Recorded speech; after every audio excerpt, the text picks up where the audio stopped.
Okay, I think we're rolling. Before I start, I want to thank Professor Friedman for giving us this assignment.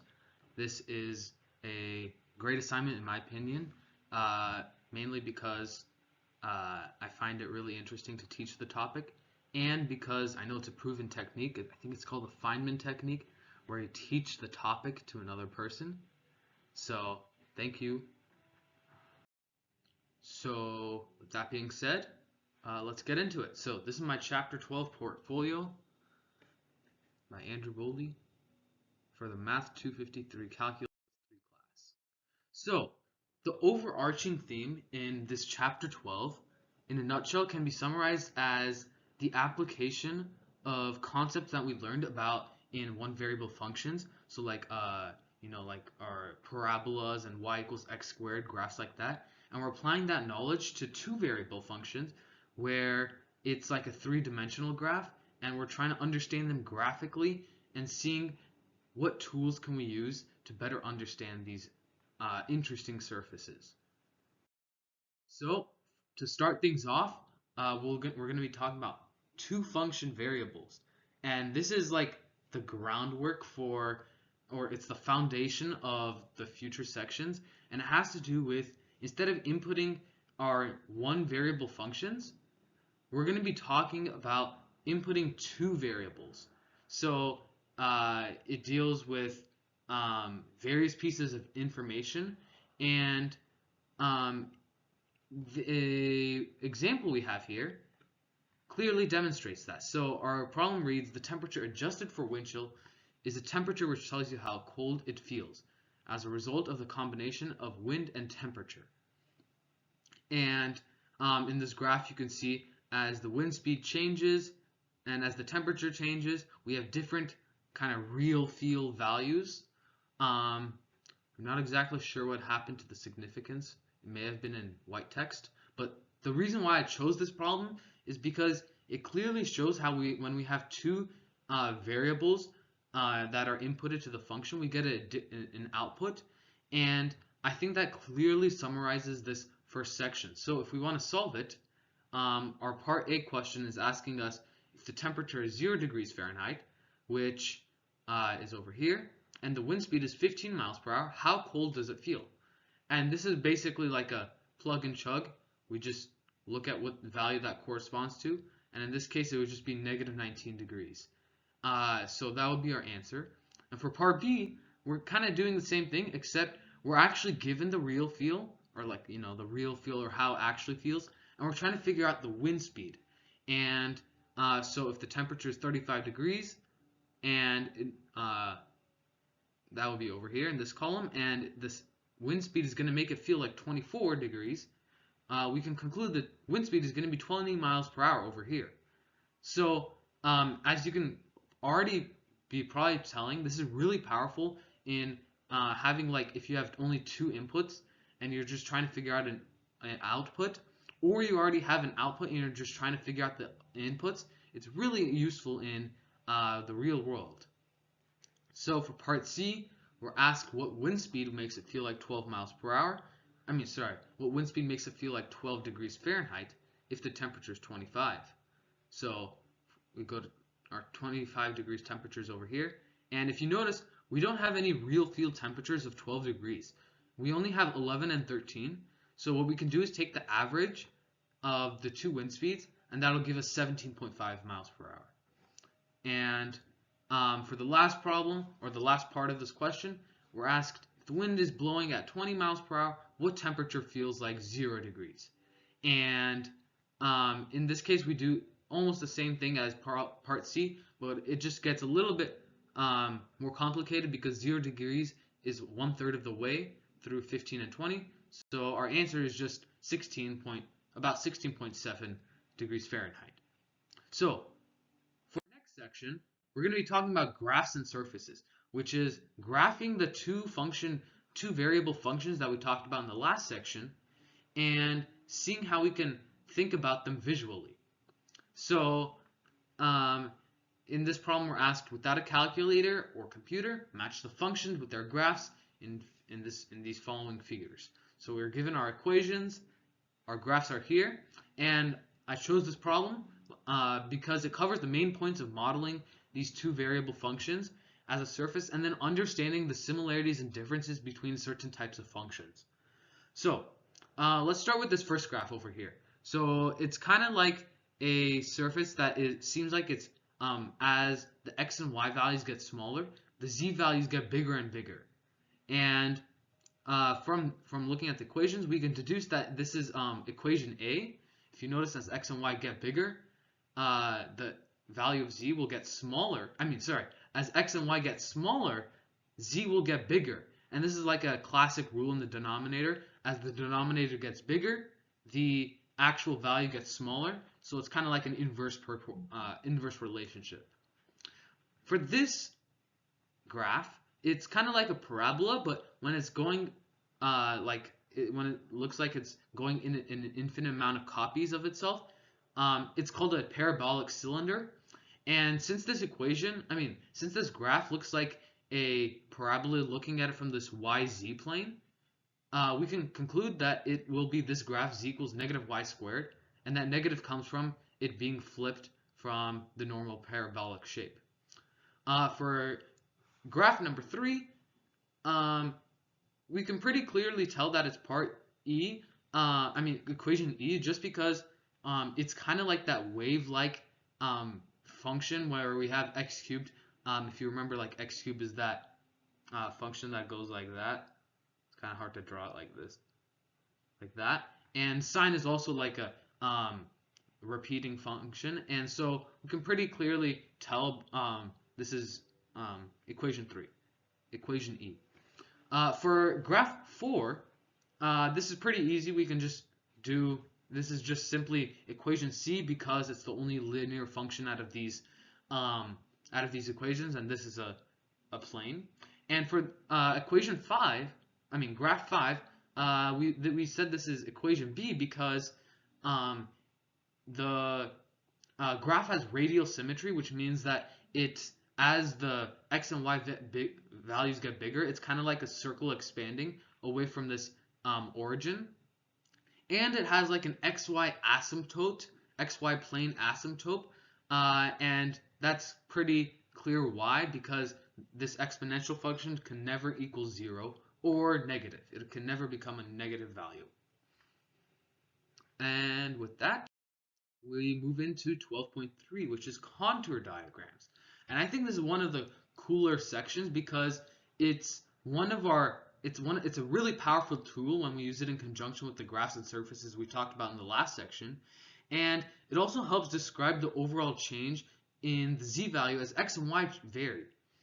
More specifically, these contour diagrams are basically like slices of a cake where there are horizontal planes that just cut the surface in these planes. And so let's take a look at the problem, or an example problem. So this figure shows a contour for a person's BMI. It's given by that equation. And we want to find when these contour values, what the bound is between the underweight and normal weight regions. And so before we jump into the actual problem, let's understand what this contour diagram is talking about. So if we look at the axes, we have pounds and inches, and so this is basically the inputs that are given, and these lines represents the contour lines of our surface. So for solving the problem, let's take a look at the the upper bounds of the underweight region and the upper bound of the normal region, because we want to find basically when will we get this normal BMI. So we can set the upper bound, or we know the upper bound of the weight for the underweight person is 100 pounds, and we know that from this value right here, it's just 100 pounds, and the underweight lower bound height is 62 inches, and we plug those values into this equation we have over here, we get the upper bound for an underweight person is 18.5. So the BMI for an underweight person is less than or equal to 18.5. And the normal weight for the upper bound is 128 pounds, or approximately 128, as you can see over here. And the lower bound of its height is about 60 inches. which is right here. So when we plug that into our equation, we get the upper bound for a normal BMI is 25. So our normal BMI bound is 18.5 to 25. I chose this problem because it requires knowledge in contour diagrams, and this problem specifically gives a real-life application where they actually play a practical role. And you'll kind of see a common theme with all my examples is that I will talk a little bit about the math and that goes behind it, but I want to specifically focus on the real-world applications to what we're learning. So that's not just like we're learning these abstract concepts like, oh, who cares about contour diagrams, but we actually see why it's useful in the real world. So, talking about being useful, linear functions are one of the most useful things that statistical analysis use when they're doing their work. And you might already have some familiarity with it because it's kind of like those y equals x equations where we have like a linear graph. This is more like a linear function where all the slopes are the same. So, to summarize, linear functions include the following properties. So like we said, they have the same slopes, and the graph is going to be a plane, like we said, because it's a linear function. And there's also a general equation, and they're really useful, like we said, because with two data inputs, we can approximate graphs as well. And we're going to be taking a look at some of that over here. So, example question we're going to take a look at says, who burns more calories to go 10 miles? A 120-pound person going 10 miles per hour or a 180-pound person going 8 miles per hour? And which of them burn more calories per pound for the whole trip? So this table gives us the list of weights and miles per hour and the calories they burn. So before we start, we can confirm that this table represents a linear function because the slopes across these miles per hours and this weight are the same. So if you look at as we increase the miles per hour by 1, the calories per minute increases by about 1.6. And similarly, as we increase 20 pounds for the weight, the calories burned increase by approximately 0.9. So we know this is a linear function. And to solve this problem, we can simply notice how when we plug in 120 pounds and going at 10 miles per hour, we see that that person will burn approximately 7.4 calories per minute. And for a 180-pound person going 8 miles per hour, right around here, that tells us it's 7 calories burned per minute. So clearly the 120-pound person will burn more calories per minute. And we can also use this to answer the next question, which is who burns more calories per pound?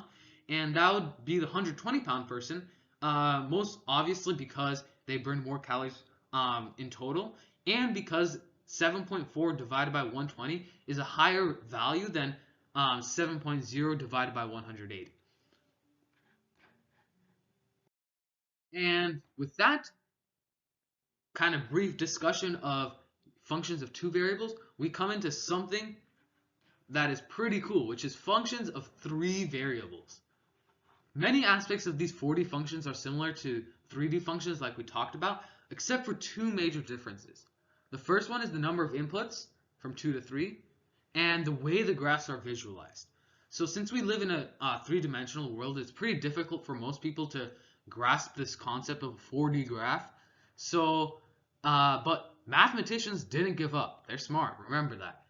Avid mathematicians created the idea of level surfaces, which are 3D contour diagrams to describe these 4D graphs. And this is a really powerful tool. So let's take a look at it. Let's take a look at an example problem.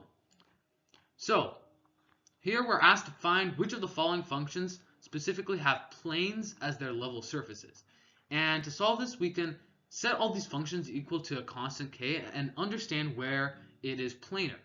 So for this first function, if we set e to the x plus z equal to k and take the natural logarithm on both sides, we get x plus z equals natural log of k. And since we know that natural log of k is going to be a constant because k is a constant, for anything below 0, anything above 0, this will be a constant. So this will be a plane.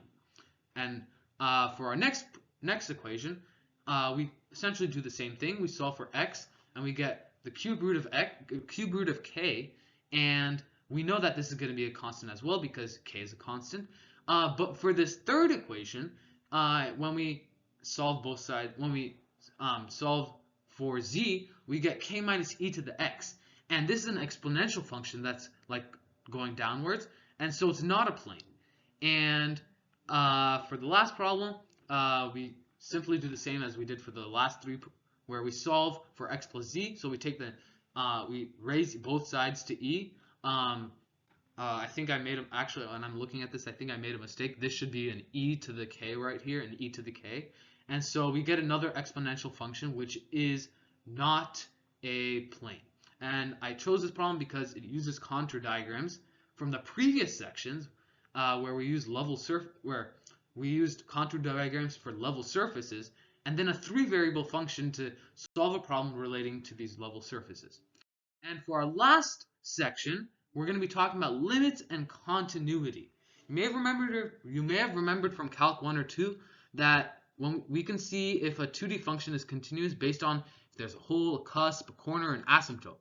And similarly, we can kind of find a new way to find out if a 3D function is continuous. And I specifically chose this problem dealing with continuity, specifically because it matches closely with the general focus of the chapter, which is taking our 2D understanding of math and applying it to 3D. So let's take a look at the problem. We're asked to find what value of c will make this piecewise function continuous at the origin. We can go about this in two ways, algebraically and graphically. So to solve this algebraically, we just find when the top function equals the bottom at the point where the continuity is in question. So at this point it's at 0, 0. So c will be equal to f of 0, 0, which is where we plug it in. And when we plug it in, we get c is equal to 1.